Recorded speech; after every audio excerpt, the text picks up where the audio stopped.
오늘은 에베소서 강의 네 번째 시간인데 2장 1절에서 10절까지의 말씀 본문으로 나를 알게 하소서, 이런 제목의 말씀 전하겠습니다. 2011년에 개봉한 헐리우드 영화 중에 머니볼이라는 영화가 있어요. 야구에 대한 영화인데요. 미국의 그 메이저리그 구단들 가운데 만년 최하위를 하던 오클랜드 애슬레틱스라는 팀이 있는데, 이 팀의 빌리 빈 단장이라는 실제 인물의 이야기를 다룬 내용입니다. 이 팀은 스몰 마켓 팀입니다. 그러니까 예산이 많지가 않아요. 그리고 팀 자체가 어떤 이렇게 여유가 많은 그런 팀이 아닙니다. 그러다 보니까 늘 괜찮은 선수를 이렇게 이제 데려다가 잘 키워가지고 슈퍼스타가 되면 다른 돈 많은 팀에서 데리고 가버리는 거예요. 이거 얼마나 안타깝습니까? 그죠? 실례로 지암비라는 선수가 있었는데 아주 훌륭한 야구 타자 선수였거든요. 근데 이 선수를 뉴욕 양키스라는 돈 많은 구단이 스카우트 해버리는데 이게 막을 길이 없는 겁니다. 안타깝죠.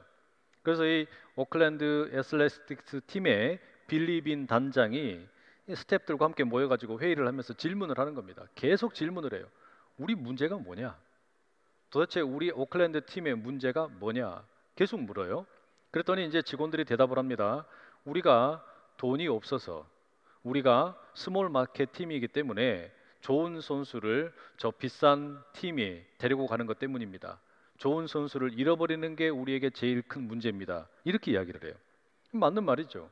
그런데 이 빌리 단장은 거기에서 멈추질 않습니다. 그건 진짜 문제가 아니다. 그건 진짜 문제가 아니다. 진짜 문제는 세상이 이미 변했는데 우리가 변하지 않는 게 문제다, 이렇게 답을 해요. 그러니까 과거의 방식으로 여전히 우리 야구 구단을 운영하고 있는 게 문제다, 우리가 바뀌어야 된다, 이런 대답을 하는 겁니다.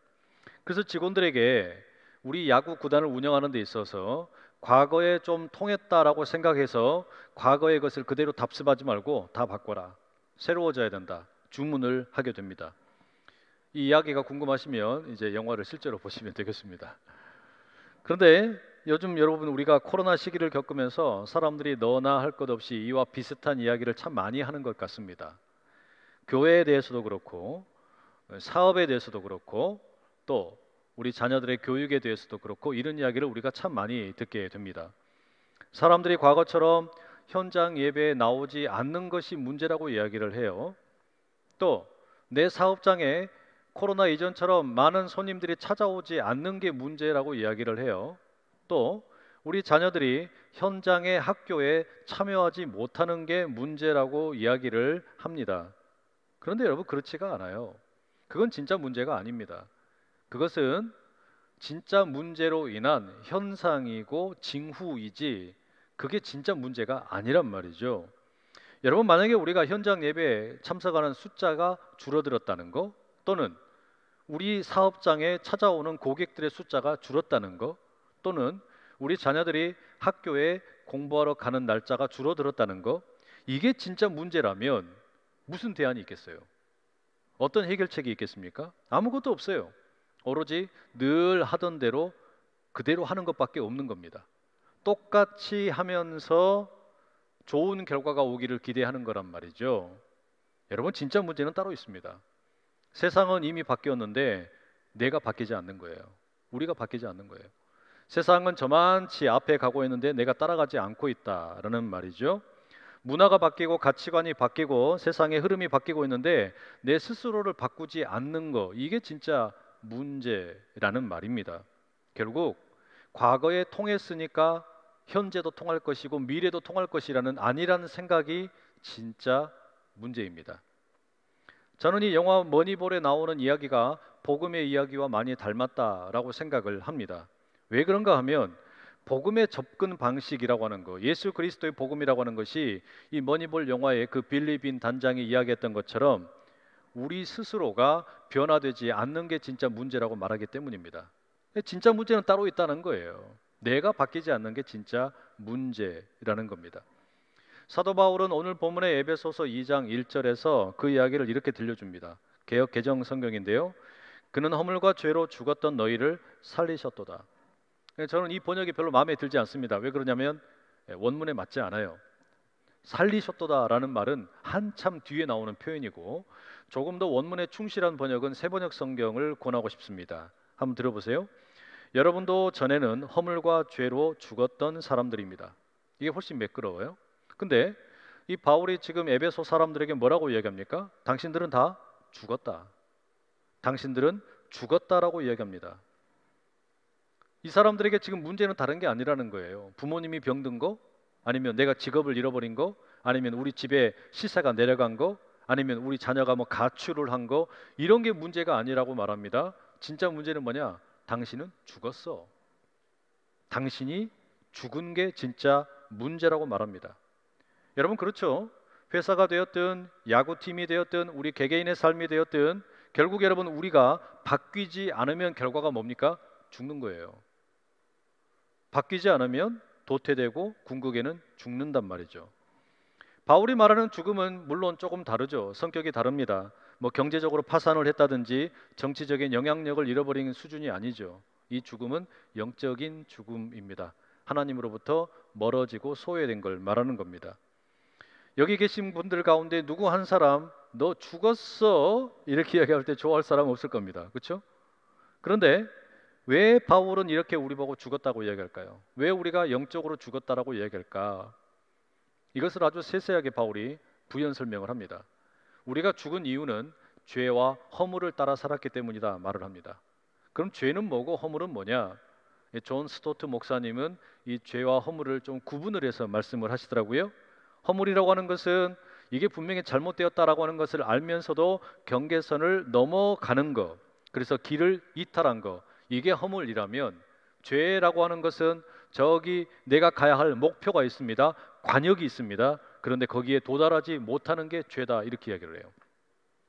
결국 여러분, 허물이나 죄라고 하는 것을 정리를 해보자면 이런 겁니다. 우리가 때때로 악행을 저지르게 되는데 이게 내가 알면서도 그렇게 하는 경우가 있고 알지 못하고 부지불식 가운데 할 때도 있어요. 중요한 건 뭐냐? 알고 했든지 모르고 했든지 간에 이것들이, 이 허물과 죄로 인해서 우리가 죽는다라는 겁니다. 영적으로 죽는다는 거예요. 내 몸뚱아리는 지금 살아서 숨을 쉬고 있습니다. 심장은 뛰고 있습니다. 허파는 숨을 거두어들이고 내뱉습니다. 그러나 영적으로는 죽었다는 겁니다. 이 영적인 죽음의 배후에 죄와 허물이 있다라는 겁니다. 근데 여기가 끝이 아니에요. 바울은 그 다음 이야기를 또 들려줍니다. 2절과 3절에 보면 그 죽음에 이르는 배후가 죄와 허물이라면 죄와 허물로 우리를 이끌고 가는 또 다른 배후는 뭐냐? 이걸 추적해 들어갑니다. 세 가지를 이야기해요. 하나는 세상의 풍조, 두 번째는 공중권세 잡은 자, 세 번째는 우리의 육체의 욕심이라고 말을 합니다. 세상의 풍조라는 게 뭐냐? 쉽게 이야기하면 세상의 가치관이에요. 하나님께서 우리를 지으실 때는 선하게 지으셨습니다. 그런데 우리가 점점 비인간화 되어 갑니다. 그러면서 치열하게 경쟁을 하게 되고요, 약육 강식의 사회가 되고요, 마치 짐승들처럼 살아가는 겁니다. 그러다 보니 누군가는 잘 먹고 잘 사는데 어떤 사람은 가난에 빠져 있습니다. 전쟁이 벌어집니다. 이와 같은 일들이 반복되는 거, 이게 세상 풍조를 따름으로 인한 죄와 허물에 빠지고 결국 그로 인해서 죽는다라는 이야기예요. 두 번째, 공중 권세 잡은 자라는 게 뭐냐? 쉽게 이야기하면 사탄 마귀를 가리킵니다. 공중이라는 이 표현은 여러분, 우리가 보이는 지금 하늘을 말하는 게 아닙니다. 이 공중이라는 모습 속에 깃들어 있는 것은 뭐냐면 뿌연 안개가 껴있다, 이렇게 생각을 하시면 돼요. 잘 보이지 않는다는 거예요. 그게 뭘 말할까요? 이 공중 권세 잡은 자는 은밀하게 일을 합니다. 우리 눈에 보이게 지금 무언가 악한 일을 벌이는 뭐 히틀러도 있을 수 있고 김일성도 있을 수 있는데 그 배후에 누가 있냐? 은밀하게 그들을 충동질하는 사탄과 마귀가 있다는 거예요. 이 사탄과 마귀가 그렇게 우리를 죄와 허물로 빠져들게 만들고 결국은 죽게 만든다라는 것이죠.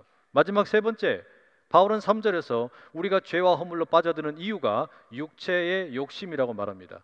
이 육체는 우리 몸뚱아리를 가리키는 게 아니에요.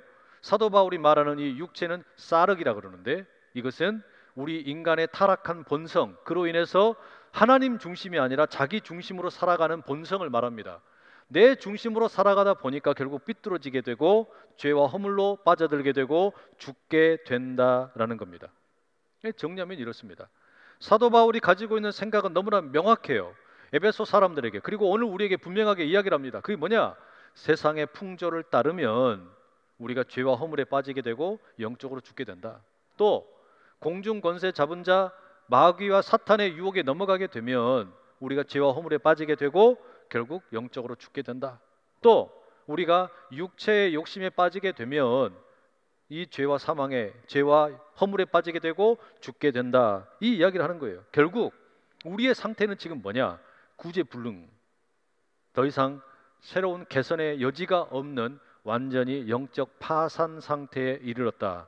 이게 바울의 이야기예요. 여러분, 요즘 교회 근처에 재건축이 많이 진행이 되고 있죠.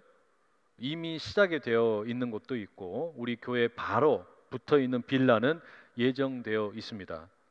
여러분, 왜 재건축을 할까요? 아마 재건축을 하는 이유는 이게 그냥 리모델링을 해가지고서는 주거 환경을 개선하는데 한계가 있기 때문일 겁니다. 그렇죠?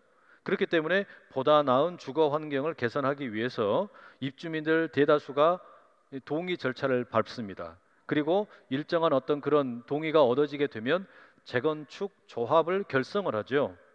그 재건축 조합이 결성이 되고 난 다음에 뭐 합니까? 이제 시공사를 선정을 해야 됩니다. 어디 회사에다가 이 공사를 맡길 거냐? 여러분, 이 시공사를 선정을 할 때 뭔가 기준이 있어야 될 거예요. 어떤 기준이 필요할 것 같습니까? 대략적으로 따져보면 한 세 가지는 필요할 것 같아요. 일단 공사 금액이 얼마냐, 이 예산의 규모가 어느 정도 되느냐, 이 금액을 한번 따져야 되겠죠. 두 번째는 설계가 잘 나와 있느냐, 이 설계가 얼마나 좀 제대로 되어 있느냐, 이게 또 한번 따져봐야 될 대목이에요. 그리고 마지막으로는 이 회사가 과거에 이런 공사를 해본 실적이 있느냐, 얼마나 공사 실적이 있느냐, 이런 것들을 우리가 따져보지 않을 수가 없습니다. 공사 금액, 설계의 완성도, 그리고 공사 실적, 이 정도는 이 공사를 맡길 회사를 선택하는 데 있어서 꼭 필요한 일일 겁니다. 자, 그리고 이제 공사를 시작을 합니다. 제일 먼저 뭐 할까요? 재건축 현장에 옆에 있는데 보니까 이게 뭐 사정없이 두드러 깹니다. 기존에 있던 건물 멀쩡해 보여도 다 두드러 깹니다. 흔적도 없이 완전히 다 부서뜨리는 거예요. 완전히 흔적도 없이. 그리고 뭐하냐, 이게 완전히 다 부서진 다음에 과거의 흔적이라고는 찾아볼 수도 없이 망가뜨린 다음에 땅을 팝니다. 이 기초를 다지기 위해서, 높은 이제 새로운 건물이 들어서기 위해서 기초를 다지는 이 지하를 파는 일이 오래 걸리더라고요. 여러분, 바울이 오늘 우리에게 들려주는 본문의 이야기가 딱 이겁니다. 우리가 지금 더 이상 이제는 구제불능의 상태에 빠져 있는데, 말하자면 지금 이 우리가 주택이라면 우리가 지금은 이제 완전히 살 수 없을 만큼 너무 망가져 있어서 뭐 그냥 구더기가 나오고 바퀴벌레가 돌아다니고 쥐새끼가 돌아다니고, 이건 뭐 세간살이가 다 망가져 있는 거예요. 이게 도무지 이대로 놔둘 수가 없다, 이건 재건축이 필요하다, 이런 상태가 되었다는 이야기예요. 세상 풍조 따라다니다가 또 공중권세 잡은 자 사탄 마귀 때문에, 우리의 육체의 욕심 때문에 죄와 허물을 범하고 결국 죽음에 이르게 되었다는 이야기죠. 뭐 하나 선한 것이 없습니다. 리모델링해서 쓸만하게 만들 수가 없다는 이야기예요. 철저하게 재건축으로 새로 집을 지어야 된다라는 이야기입니다. 이것을 하나님께서 하시겠다는 거예요. 하나님께서 나를, 내 인생을 재건축하시는데 그 시공사가 되시겠다는 겁니다. 자, 그럼 여러분, 우리가 따져봐야 됩니다. 하나님에게 내 인생의 재건축을 맡긴다. 그러면 도대체 하나님이 이 공사에 지금 쓰시고자 하는 예산이 얼마인지, 그리고 이 설계 도면은 어떤 것인지, 그리고 과거에 어떤 실적이 있는지 따져봐야죠. 하나님은 그만한 능력이 있으신지, 돈이 얼마나 들 것인지, 그리고 설계가 제대로 빠져 있는지, 어디 분양사무소에 가서 집이 제대로 만들어진지 이거 봐야 된단 말이에요. 그러지 않습니까? 그 내용이 오늘 본문 5절과 6절입니다. 세번역 성경으로 읽어드리죠. 범죄로 죽은 우리를 그리스도와 함께 살려주셨습니다. 여러분은 은혜로 구원을 얻었습니다. 하나님께서 그리스도 예수 안에서 우리를 그분과 함께 살리시고 하늘에 함께 앉게 하셨습니다. 자, 이 내용을 한번 따져보시죠. 첫째, 공사 비용이 얼마냐? 내 인생의 재건축 비용, 하나님께서 이 재건축을 맡아서 하신다라고 할 때 공사가 비용이 들 텐데 그게 얼마냐? 5절에 보면 개역 개정 성경에는 이렇게 괄호로 되어 있는데요, 여러분은 은혜로 구원을 받았습니다, 이렇게 되어 있어요. 이게 무슨 이야기예요? 공짜예요, 공짜. 여러분의 인생의 재건축 비용이 얼마냐? 공짜. 놀라시지도 않네요. 공짜라는데도 놀라지도 않아요. 공짜라 그러면 뭐 옛날에 뭐 양잿물도 마신다 그랬는데 여러분이 놀라시지도 않는 게 저를 놀라게 합니다. 공사 비용 제로입니다. 그럼 둘째, 하나님께서 내 인생을 재건축하신다 그럴 때 설계 도면은 뭐냐? 도대체 어떻게 만드시겠다라는 거냐? 이 5절과 6절에 보시면 반복되는 단어가 하나 있어요. 함께라는 단어입니다. 근데 누구와 함께냐면 반복되는 게 그리스도와 함께, 그리스도와 함께, 그리스도와 함께입니다. 하나님께서 그리스도와 함께 살리시고 그리스도와 함께 일으키시고 그리스도와 함께 앉히시겠다 말씀하고 있는 겁니다. 이게 무슨 이야기입니까? 내 인생을 하나님께서 재건축을 하시는데 그 설계 도면이 뭐냐?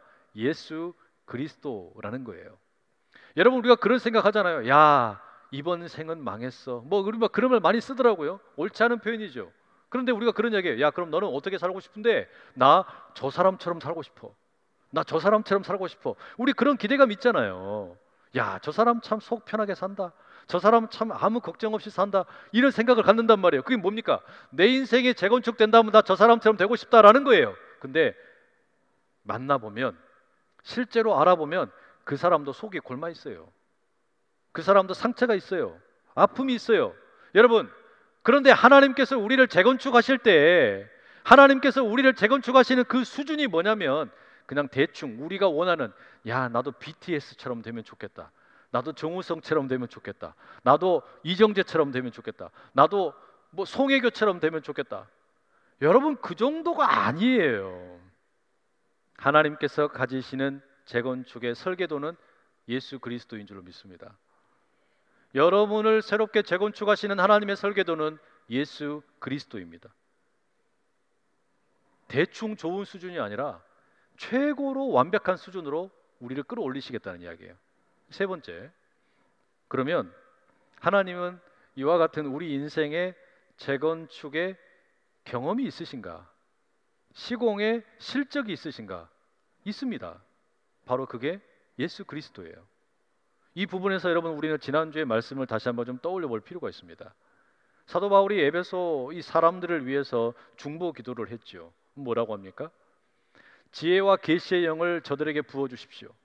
그리고 마음의 눈을 뜨게 해 주십시오. 그래서 원하는 게 뭐냐? 그래서 뭘 하면 좋겠냐? 제발 하나님을 알았으면 좋겠다. 하나님의 부르심의 소망이 무엇인지, 내가 하나님의 상속자가 된다는 그 영광이 얼마나 풍성한 것인지, 그리고 하나님의 그 능력이 얼마나 대단한 것인지 이걸 좀 알면 좋겠다. 이 얘기를 계속 하는 거예요. 이 기도를 드리는 겁니다. 그러면서 뭐라고 말합니까? 하나님의 능력에 대해서, 하나님의 시공 능력에 대해서 부연 설명을 하는데 뭐라 그러냐? 하나님의 능력이 얼마나 대단하냐? 첫째, 하나님은 그리스도를 죽은 자 가운데서 살리신 능력이 있다. 둘째, 하나님께서는 그 그리스도를 하늘 보좌 우편에 앉히시고 모든 권세자들, 통치자들을 그 발 아래 두시고 만물을 그 발 아래 두시는 능력이 있다. 그리고 셋째, 하나님께서는 그 그리스도를 만물의 머리가 되게 하시고 교회의 머리가 되게 하신다. 이게 하나님의 능력이라고 이야기하는 거예요. 여러분, 그럼 어떻습니까? 여러분의 인생의 재건축 하나님에게 맡길만 하시겠어요? 이건 아멘이 크게 나와야 되는 거예요. 여러분의 인생의 재건축을 하나님에게 맡기시겠습니까? 하나님의 능력이 이미 입증이 된 겁니다.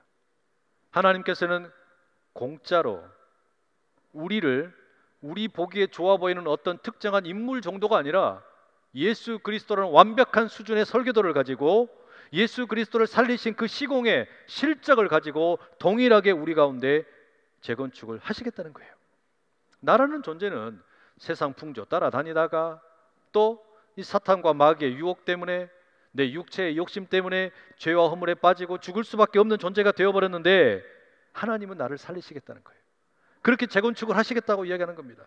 그래서 여러분, 예수님께서 죽은 자 가운데서 살아나신 것처럼 나도 그리스도와 함께 살아나는 것이고, 예수님께서 일어나신 것처럼 나도 일어나게 되는 것이고, 예수님께서 하나님의 보좌 우편에 앉으신 것처럼 나도 하나님의 보좌에 앉게 된다라는 이야기입니다. 여러분, 이 믿음을 꼭 가지실 수 있기를 축복합니다. 이게 도무지 얼마나 기가 막힌 역사인지 좀 잘 믿어지지 않으실 수도 있어요. 그래서 이걸 조금 많이 수준을 낮춰 가지고 비유를 드리자면 이런 겁니다. 우리나라의 최고 좋은 그 주택 단지가 어딜까요? 제일 비싼 집 이런 게 모여 있는 곳. 그냥 제가 아는 상식선에서는 서울의 한남동에 있는 유엔빌리지 뭐 이런 데가 아닌가 싶어요. 거기가 뭐 무슨 유명한 연예인들도 많이 살고 무슨 뭐 재벌들도 살고 그런다 그러더라고요. 제가 그 동네 한번 가본 적이 있습니다. 무슨 선교 모임이 있어서 갔는데 아이고 동네가 얼마나 이 횡한지 버스도 안 다녀요. 슈퍼도 없어요. 다 집 담벼락도 이렇게 높고 근데 조망은 좋더라고요. 한강이 쫙 보이고 집들이 다 으리으리합니다. 근데 여러분, 내가 지금 살고 있는 집이 곧 쓰러질 것 같아요. 막 아까 구더기도 나오고 막 쥐새끼도 돌아다니고 바퀴벌레가 들끓고 세간살에 쓰러지고 이런 상태인데 우리 집을 하나님께서 공짜로 유엔빌리지 있는 디자인 그대로 완벽하게 시공을 해주시겠다는 거예요. 어떻게 그럼 좀 여러분 아멘이 되시나요? 근데 그 정도 일을 하시겠다는 거예요. 그 일을 하시겠다는 거예요. 여러분, 이게 중요합니다. 그런데 우리가 이 일을 내 가운데 하나님이 행하시겠다라고 하는 걸 가만히 보면 이 말씀은 지난주에 우리가 나누었던 말씀과 연결되어 있다는 것을 바로 직감할 수 있습니다. 1장의 15절에서 23절까지가 바울의 그 중보 기도였는데 그 핵심이 우리로 하여금 하나님을 알게 해주십시오, 이거 아니었습니까? 그런데 오늘 본문은 가만히 보니까 뭡니까? 결국 나를 알게 해주라는 거예요. 나를, 내가 누구인지 알게 해달라는 거예요. 여러분, 이게 순서가 중요한 겁니다. 내가 예배 드리러 와가지고 기도합니다, 찬양합니다, 봉헌을 드립니다, 설교를 듣습니다. 이 모든 시간들을 통해서 결국 우리는 두 가지를 경험하는 겁니다. 첫째, 하나님이 누구이신지 아는 거. 둘째, 그 하나님의 역사 가운데 내가 누구냐라는 거예요. 내가 누구냐. 결국 여러분, 우리의 신앙생활이라는 것은 이 두 질문으로 언제나 가름되는 겁니다. 나는 누구인가? 내가 누구인지 알고 싶은데 먼저 알아야 될 게 뭐냐? 하나님이 누구이신가? 그리고 나서 내가 누구인지를 비로소 깨닫게 되는 것이죠. 여러분, 이 사실을 우리가 사도신경을 읽어가면서 깜짝 놀랄 때가 있어요. 예수 그리스도에 대한 신앙 고백을 우리가 예배를 드릴 때 하죠. 그 부분 가운데 이런 내용이 있습니다. 십자가에 못 박혀 죽으시고 장사된 지 사흘 만에 죽은 자 가운데서 살아나시고 하늘에 오르시어 전능하신 아버지 하나님 우편에 앉아 계신다. 우리가 고백을 하잖아요. 근데 여러분, 우리가 에베소서 2장에 오늘 본문에 가만히 비춰보니까 어떻습니까? 예수님께서 동정녀 마리아에게서 태어나신 것은 우리가 따라할 수가 없어요. 그러나 예수님께서 십자가에 죽으셨다가 부활하신 거, 여러분, 이걸 우리도 그렇게 하게 된다는 이야기예요. 예수님께서 부활하신 다음에 하나님의 보좌 우편에 앉아 계시는 거, 우리도 그걸 하게 된다는 이야기예요. 결국 여러분, 예수님에 대한 우리의 신앙 고백은 곧 우리의 미래에 대한 고백이기도 한 겁니다. 예수님에 대한 이 신앙의 고백은 결국은 내가 누구인지를 확인하는 고백이 되기도 한다는 이야기예요. 하나님이 그리스도를 살리셨다면 나도 살리신다. 하나님께서 그리스도를 하나님 보좌에 앉히셨다면 나도 거기에 앉게 되는 것이다. 여러분, 이게 나라는 존재의 의미라는 말입니다. 그래서 바울이 오늘 본문 10절 맨 마지막에 이렇게 이야기합니다. 우리는 그가 만드신 바라 그리스도 예수 안에서 선한 일을 위하여 지으심을 받은 자니 이 일은 하나님이 전에 예비하사 우리로 그 가운데서 행하게 하려 하심이니라. 우리가 누구라고요? 그가 만드신 바라. 저와 여러분은 하나님의 작품이라는 이야기입니다. 옆에 있는 분들에게 이렇게 축복해 주십시오. 당신은 하나님의 작품입니다. 야, 놀라운 말씀이에요, 여러분. 하나님이 누구이신지를 아는 것만 해도 기가 막혔는데 이게 결국에는 그게 누구를 위한 거였냐면 내가 하나님의 작품이라는 것을 확인하기 위한 것이었어요. 나는 하나님의 작품이에요. 세상이 뭐라 그래도, 내가 세상에 보기에 허물이 많고 문제가 많아도, 내가 죄로 가득한 인생이었을지라도, 넘어지고 실패하고 뭐 신용불량자가 되고 온갖 모든 추문들이 많이 있는 것 같아도, 그러나 예수 그리스도를 믿는 순간 하나님은 나를 하나님의 작품 만드시겠다는 겁니다. 여러분, 이게 하나님이 나를 향해 가지고 계신 뜻입니다. 그럼 여러분, 도대체 하나님은 왜 공짜로 예수님이라는 설계도를 가지고 나를 하나님의 작품으로 만드셨을까? 궁금하지 않으세요? 왜 나를 이렇게 멋지게 만드셨을까? 하나님의 작품 되게 만드셨을까? 그 이야기가 11절 이하에 소개가 됩니다. 흥미롭죠? 그 이야기는 다음 시간에 들려드릴게요. 에베소서 말씀 읽다 보면 복음이라는 게 얼마나 깊은 의미를 가지고 있는지, 하나님께서 우리 가운데 행하시는 일이 얼마나 놀라운지 깜짝깜짝 놀랍니다. 어떤 신학자는 그랬어요. 로마서만큼이나 아름다운 바울의 신학의 정수가 이 에베소서에 들어있다고 말입니다. 여러분, 나는 하나님의 작품입니다. 이 사실 절대 잊어버리지 마시기를 축복합니다. 우리가 이 예배를 드리면서 하나님이 누구이신지 아는 거 너무 중요합니다. 이 예배를 드리면서 내가 누구인지 아는 거 너무나 중요합니다. 우리가 내리는 결론, 나는 하나님의 작품입니다.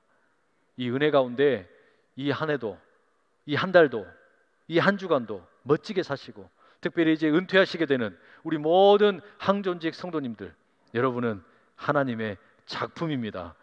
그 귀한 은혜 붙들고 힘차게 살아가실 수 있기를 간절히 축복합니다. 기도하겠습니다.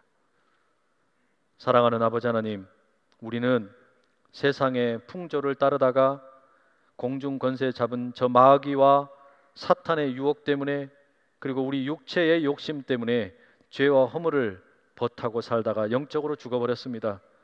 우리는 언제 쓰러져도 이상하지 않은 폐가 망신 직전에 있는 집과 같습니다. 그러나 하나님께서 우리를 위하여 재건축의 역사를 베푸시는데, 그것도 공짜로 예수님을 설계도로 너무나 멋진 일을 행하겠다 하시니 주여 그저 감사할 뿐입니다. 우리 인생, 우리의 예배드리는 가운데 하나님이 누구이신지 날마다 깨달아 알게 하여 주시고, 내가 누구인지 알게 하시되 나는 하나님의 작품입니다, 매일같이 고백하는 우리의 삶이 되게 하여 주시옵소서. 예수 그리스도의 이름으로 기도드립니다. 아멘.